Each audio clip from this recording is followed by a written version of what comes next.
በስመ አብ ወወልድ ወመንፈስ ቅዱስ አሐዱ አምላክ። በስመ አብ ወወልድ ወመንፈስ ቅዱስ አሐዱ አምላክ።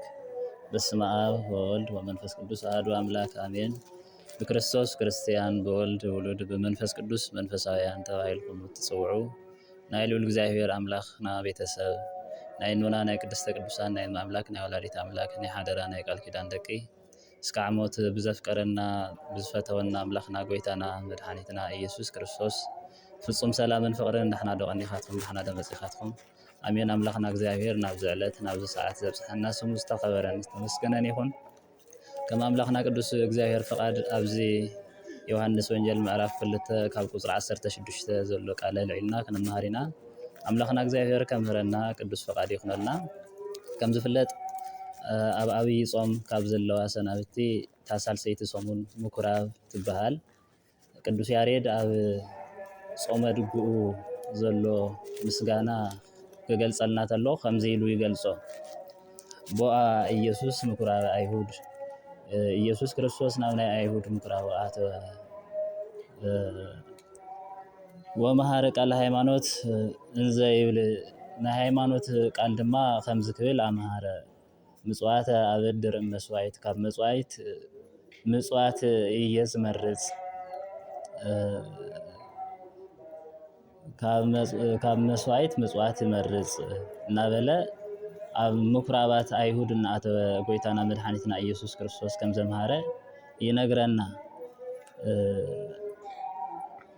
ጎይታና መድኃኒትና ኢየሱስ ክርስቶስ ኣብዚ ሰሙን ክልተ ነገራት ከም ዝገበረ ከም ዝሰርሐ ኢና ነስታውስ። ሓደ አንጽሖተ ቤተ መቅደስ ናይ ምንጻሕ ስራሕ ከም ዝሰርሐ፣ ብኻልኣይ ደረጃ ድማ ብዛዕባ ምጽዋት ከም ዘምህረ እንሓስበሉ ሰሙን እዩ።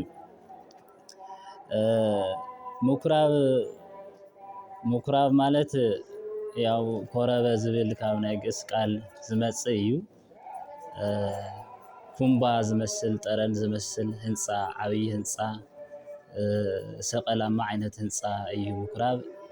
እስራኤላውያን ክልተ መንፈሳዊ ቦታታት ኣለዎም። እቲ ሓደ ቤተ መቅደስ ይበሃል። ቤተ መቅደስ ኣብ ኢየሩሳሌም ዝርከብ ዋና ናይ መስዋዕቲ ናይ ኣምልኮ ማእከል ዝነበረ ናይ ብሉይ ኪዳን ፍሉይ ስፍራ እዩ። እስራኤላውያን ያው ብሕጎም ካብ ዝተፈላለየ ቦታ ናብ ኢየሩሳሌም እናኸዱ በዓል ይወፁ እዮም። ሰለስተ ግዜያት ለያስተር ተባይት ከለላ ዓመት ተባዕታይ ዝኾነ ወዲ ተባዕታይ ዝኾነ ሰብ ኩሉ ናብ ኢየሩሳሌም እናወፀ ንበዓል ንእግዚአብሔር ከመስግን ንእግዚአብሔር ከምልኽ ሕጊ ኣለዎም። ቤተ መቅደስ ስርሑለይ ኢሉ አምላክና እግዚአብሔር ንእስራኤላውያን ነገርዎም ኣብ ማእከልኩም ክሓድር ቤተ መቅደስ ስርሑለይ ብማል ኣዚዝዎም እዩ። በዚ መሰረት ብሰሎሞን ኣቢሉ ቤተ መቅደስ ከም ዝተሰርሐ ይፍለጥ። ብሰሎሞን ዝተሰርሐ ቤተ መቅደስ ኣብ ንጉስ ናቡከደነፆር ጊዜ ከም ዝፈረሰ፣ በድሕሪኡ ድማ እስራኤላውያን እውን ኣብ ባቢሎን ከም ዝፈለሱ ከም ዝተሰደቱ ይንገር። በዚ ምክንያት እስራኤላውያን ናብ ዝኸድዎ ቦታን ከባብን ምኩራብ ዝበሃል ናይ ጸሎት ቦታ ይሰርሑ ነይሮም። ኣብ ምኩራብ ጸሎት የብጽሑ፣ ይጽልዩ፣ ምስጋና ንእግዚአብሔር የቅርቡ፣ መጻሕፍቲ ነቢያትን ናይ ሕጊ መጻሕፍትን የንብቡ ይመሃሩ ነይሮም ማለት እዩ። ስለዚ ምኩራብ ናይ አይሁድ ቤተ ጸሎት፣ ናይ አይሁድ ናይ ምስጋና ቦታ፣ ናይ ቃል እግዚአብሔር ዝመሃሩሉ ቦታ እዩ ምኩራብ ማለት እዩ።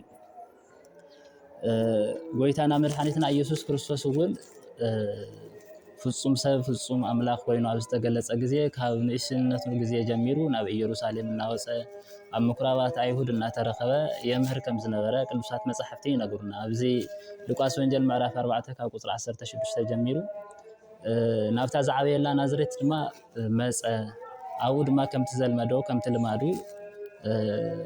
ናብ ምኩራብ ኣተወ፣ ከምህር እውን ተስአ ይብለና ማለት እዩ። ኣብ ማርቆስ ወንጌል ምዕራፍ 6 እውን ኩሉ ጊዜ ሰንበት ናብ ምኩራብ እናኣተወ የምህር ከም ዝነበረ ቅዱስ ማርቆስ ወንጌላዊ ነግረና። ባር ጎይታና መድኃኒትና ኢየሱስ ክርስቶስ ኣብ ምኩራባት አይሁድ እናተዘዋወረ ኣብ ዘምህረሉ ሰዓት በዓል ፋሲካ ኣብ ዝበጽሐ ጊዜ ቅዱስ ዮሐንስ ወንጌላዊ ከም ዝነገረና ወሰ ቀርበ በዓለ ፋሲካሆሙ ለአይሁድ ናይ አይሁድ ፋሲካ ምስ ቀረበ ግዜ ናብ ኢየሩሳሌም ወፀ ይብለና ማለት እዩ። ናይ አይሁድ ፋሲካ ማለት እስራኤላውያን ኣብ ባርነት ኣብ ግብፂ ኣብ ዝነበሩሉ ግዜ ኣምላኽና እግዚአብሔር ንግብፃውያን ብመቕሰፍቲ ኣብ ዝቐፅዖም ኣብ ዘጥፍኦም ግዜ ንእስራኤላውያን ብመቕሰፍቲ ከይጠፍኡ ናይ ደም በጊዕ ኣብ መድረኻት ገዛውቶም ብምቕላም ብምቕባእ ካብ ሞት ዝደሓንሉ በዓል እዩ። እዚ በዓል እዚ እስራኤላውያን ኩሉ ግዜ በብዓመቱን ከኽብርዎ ናይ እግዚአብሔር ሕጊ ከም ዝነበረ ይፍለጥ። ኣምላኽና ጎይታና መድሓኒትና ኢየሱስ ክርስቶስ እውን ኣብዚ በዓል ናይ አይሁድ ፋሲካ ምስ ቀረበ ናብ ኢየሩሳሌም እዩ ወፂኡ ማለት እዩ። ናብ ኢየሩሳሌም ከም ማንም ሰብ እዩ ወፂኡ ማለት እዩ። እዚኣ እታ ናይ መጀመርታ ፋሲካ ከም ዝኾነት ዮሃንስ ወንጌላዊ ይነግረና። ጎይታና መድሓኒትና ኢየሱስ ክርስቶስ ድሕሪ ጥምቀቱ ትምህርቲ ምስ ጀመረ 4 ፋሲካታት እዮም ሓሊፎም ማለት እዩ። ክሳብ ዝስቀል 4 ፋሲካታት እዮም ሓሊፎም። እዚኣ እታ ናይ መጀመርታ ፋሲካ ከም ዝኾነት ቅዱስ ዮሃንስ ይገልጸልና። በታ ናይ መጀመርታ ፋሲካ ናብ ኢየሩሳሌም ወፀ። ናብ ኢየሩሳሌም ኣብ ዝወፀሉ ሰዓት ጎይታና መድሓኒትና ኢየሱስ ክርስቶስ እቲ ቤተ መቅደስ ዕዳጋ ገይሮሞ ኣብዑር ኣባግዕ ኣርጋብ ኣብ ቤተ መቅደስ እናተሸጣ እናተለወጣ እቲ ቤተ መቅደስ ካብ ዕጣንነት ካብ ምስጋናነት ንኣምልኮ እግዚአብሔር ካብ ምውዓል ሓሊፉ ዕዳጋ ገይሮሞ ከም ዝረኸቦም ይነግረና ማለት እዩ። ናብ ቤተ መቅደስ ምስ ኣተወ ዕዳጋ ኮይኑ ረኺብዎ ጎይታና መድሓኒትና ኢየሱስ ክርስቶስ። በዚ ድማ ወገብረ መቅሰፍተ ጥብጣቤ ዝሃብል ይብለና።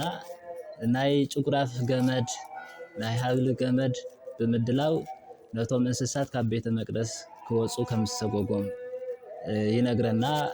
ኣብቲ ቤተ መቅደስ እንስሳት ይሽወጣ ይልወጣ ነይረን። ከምኡ እውን ገንዘብ ዘዘርዝሩ ገንዘብ ዘሽርፉ ነጋዶ መወልጣነ ገንዘብ ዝልውጡ ነቲ ወርቂ ብብሪ ነቲ ብሪ ብወርቂ እናለወጡ እዩ ረኺብዎም። ናቶም እውን ነቲ ወርቆም ነቲ ብሮም ዝሓዘ ወናብር ጠረጴዛታት እናገልበጠ እዩ ኣባሪርዎም ጎይታና መድሓኒትና ኢየሱስ ክርስቶስ ማለት እዩ። ኣብዚ ክነስተውዕሎ ዘለና ነገር ኣምላኽና ጎይታና መድሓኒትና ኢየሱስ ክርስቶስ ነቲ ቤተ መቅደሱ ቀኒኡ ንኣምልክኡ ቀኒኡ እቲ ናይ ኣምልኮ ቦታ ናይ ጸሎት ቦታ ዕዳጋ ኮይኑ ናይ ንግዲ ቦታ ኮይኑ ምስ ረኸቦ ብቁጥዐ መንገዲ እዩ ኣውፅእዎም ማለት እዩ። ኣብዚ ካልእ ነስተውዕሎ ነገር ጎይታና መድሓኒትና ኢየሱስ ክርስቶስ ናብ ኢየሩሳሌም እዩ ወፂኡ።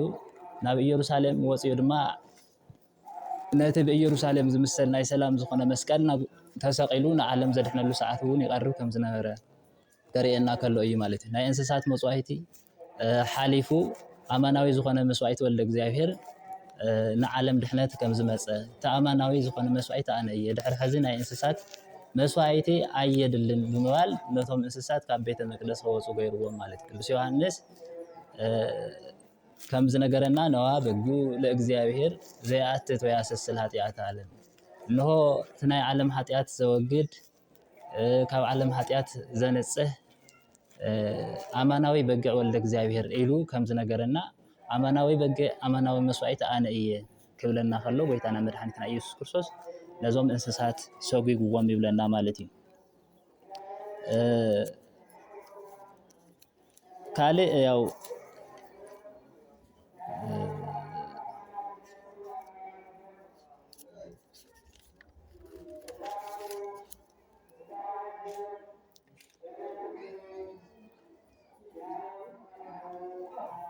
ስለዚህ በዚህ መልክዕ እታ ቤተ መቅደስ ከንጽሓ ከም ዝሓሰበ እዚ ቤተ መቅደስ ናይ ኣቦይ ቤት ይበሃል ናይ ጸሎት ቤት ይበሃል ንስኻትኩም ግን ናይ ሸፋቱ ናይ ሰረቕቲ ቦታ ገይርኩምዎ እናበለ ገሲጽዎም ማለት እዩ። ቤት የሰት ትሰመይ ቤተ እግዚአብሔር ቤተ ጸሎት ወአንቱም ሰረሰይክምዋ በአተ ፈያት ወሰረቅት ንስኻትኩም ግን ናይ ሸፋቱ ናይ ሰረቕቲ ናይ ጉሒላታት ቦታ ገይርኩምዎ ይብለና እዚ ነገር እዚ ምናልባት ኣብ ዘመንና ቅድስት ቤተክርስቲያን ዘላቶ ነገር ክነስተውዕል ክንከታተል ይገብረና። ምናልባት ቅድስት ቤተክርስቲያንና ናይ ጸሎት ቦታ እያ።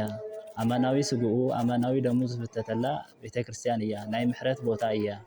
ናይ ብዙሕ ጸጋ በዓልቲ ቤት እያ ቅድስት ቤተክርስቲያንና።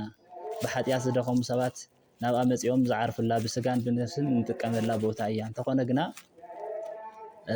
ምናልባት ኣገልግሎቶም ሓላፍነቶም ብዝረስዑ ሰባት ቅድስት ቤተክርስቲያንና ሕዝውን እዚ ከምዚ ዓይነት ናይ ንግዲ መንፈስ ናይ ስጋዊ መንፈስ ንግዲ እናተረኣየላ ንዕዘብ ኣለና ማለት እዩ። ኣምላኽና እግዚአብሔር ሎሚ ኾነ ቀደም ንዝመጽእ ግዜ እውን ንቅድስት ቤተክርስቲያኑ ዘለዎ ኣረኣያ ነታ ኣብ ምድሪ ዝግለጸላ ብረድኤት ዝሓድረላ ቦታ ፍልይቲ ናይ ኣምልኾ ቦታ ከም ዝቐንእ በዚ መንገዲ ዝገሊጹ እዩ ማለት እዩ። ስለዚ ንሕና እውን ካብዚ ነገር እዚ ክንቁጠብ ክንጥንቀቕ ከም ዘለና ነስተውዕል። ሎሚ ኣብ ቅድስት ቤተክርስቲያንና መንፈሳውያን ዝመስሉ ስጋዊ ነጋዶ መንፈሳውያን ዝመስሉ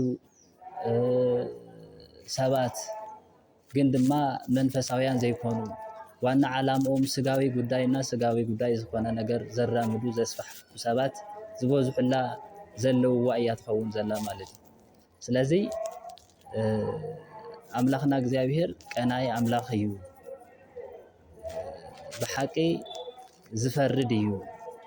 ንዓና እውን ብሓደን ብኻልእን መንገዲ ዘይገሰጸና ይውዕልን ንሕና ስለ ዘይነስተውዕሎ እምበር ማለት እዩ። ስለዚ ቅድስት ቤተክርስቲያን ሕዚ ዘላቶ ኩነታት እውን ካብዚ ዝተፈለየ ኣይኮነን ማለት እዩ። ብኽልተ መንገዲ ምርኣይ ንኽእል ኢና። እቲ ሓደ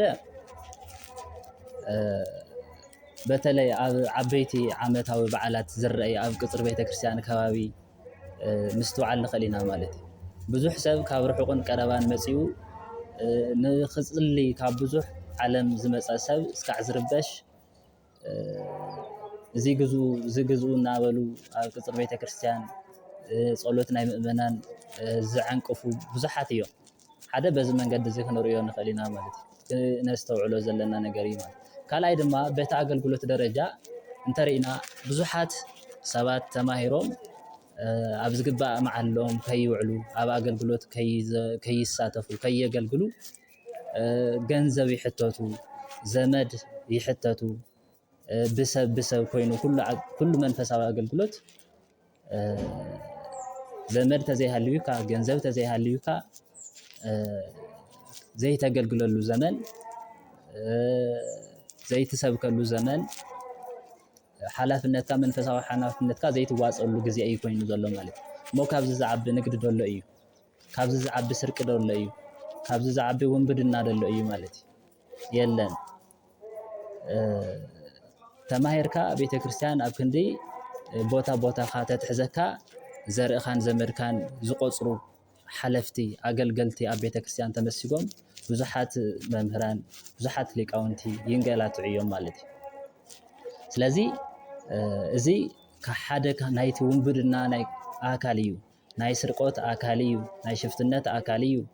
ብስም ቤተክርስቲያን ኣብ ቤተክርስቲያን እናነበርካ ዘሎ ዝግበር ዘሎ ንግዲ እዩ ማለት እዩ። ዝግበር ዘሎ ንግዲ እዩ።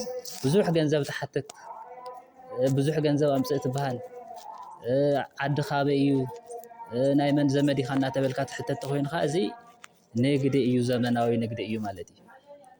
ናዚ ናርኣየ ኣምላኽና እግዚአብሔር ከምዘይ ይዕገስ ኣብ ግዚኡ ግዜ ሕዚ እውን እታ ቤቱ እታ ቅድስቲ ቤቱ ቅድስቲ ቤተክርስቲያን ከንጽህ ዝኽእለሉ ሰዓትን ግዜን ከም ዝህሉ ንፈልጥ ማለት እዩ። ካልእ ቤት እናተባህለ ዝጽዋዕ ከም ቅድስት ቤተክርስቲያን ኣስተምሮ ናትና ሰውነት እዩ ማለት እዩ። ናትና ሰውነት እዩ። ቅዱስ ጳውሎስ ኣብዚ ቆሮንቶስ መልእኽቱ ቀዳማይ ቆሮንቶስ መልእኽቱ ምዕራፍ 3 ካብ ቁጽሪ 13 እስካብ 17 ዘሎ ቃል ከምዚ ይብለና ይተኣምሩኑ ከመ አንትሙ ታቦቱ ለመንፈስ ቅዱስ ንስኻትኩም ናይ እግዚአብሔር ምሕደሪ ቤተ መቅደስ ከም ዝኾንኩም ራእይ ትፈልጡን ኢኹም እሞ ናይ እግዚአብሔር ቤተ መቅደስ ናይ እግዚአብሔር ምሕደሪ ቅዱስ እዩ ይብለና ማለት እዩ። ናይ እግዚአብሔር ቤተ መቅደስ ቅዱስ እዩ ንሱ ድማ ንስኻትኩም ኢኹም ይብለና ማለት እዩ።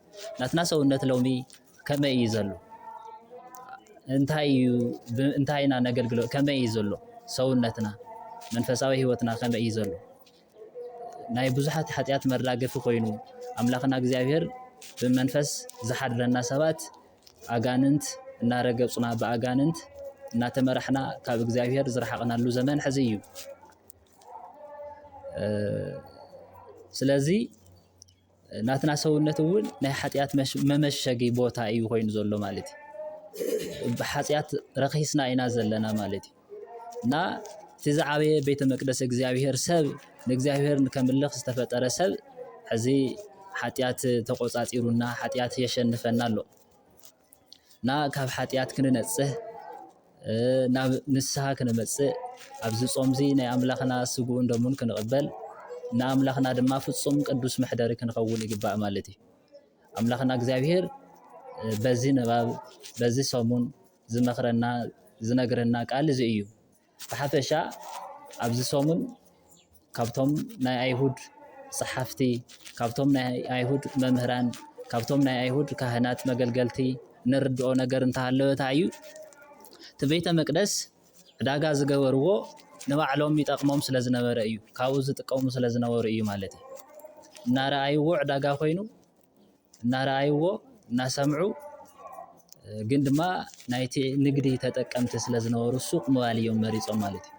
እቲ ቤተ መቅደስ ዕዳጋ ከይኸውን እቲ ቤተ መቅደስ ናይ ከፍቲ ደንበ ከይኸውን ክከላኸሉ ይግብኦም ነይሩ ግን ድማ ሱቕ እዮም ኢሎም ማለት እዩ እና እቶም ናይ ኣይሁድ ኣገልገልቲ ካህናት ናይ ኣይሁድ መምህራን ጸሓፍቲ ፈሪሳውያን ተሰብሲቦም ንሕና ኢና ካልእ የለን እናበሉ ተቆርቆርቲ ኢና እናበሉ ግን ድማ ፈጺሞም መምሰልቲ ዝነበሩ ሓሰውቲ ዝነበሩ ኩሒላታት ዝነበሩ ምዃኖም ኢና ንርዳእ ማለት እዩ። ነዚ እዩ ኣምላኽና እግዚአብሔር ቤተይ ናይ ንግዲ ቦታ ይትግበርዎ ናይ ሸቐጥ ቦታ ይትግበርዎ ብስመይ ኣይትነግዱ እናበለ ገሲጽዎም ማለት እዩ። ንሕና እውን እዚ ተግሳጽ እዚ ቅፅዓት ከይመፀና ምጥንቃቕ የድልየና እዩ። ኣምላኽና እግዚአብሔር ቅድስቲ ቤተ ክርስቲያኑ ክንሕልዋ ክንንከባኸባ ቅዱስ ዝኾነ መቅደስ ሰውነትና ናይ ኣምላኽና እግዚአብሔር መቅደስ ዝኾነ ሰውነትና ካብ ኃጢአት ብምንጻህ ናብ ንስሓን ናብ ስጉኡን ደሙን ክንቀርብ ቅዱስ ፈቃዱ ይኹነልና። ወስብሐት ለእግዚአብሔር ወለወላዲቱ ድንግል ወለመስቀሉ ክቡር ይቆየን።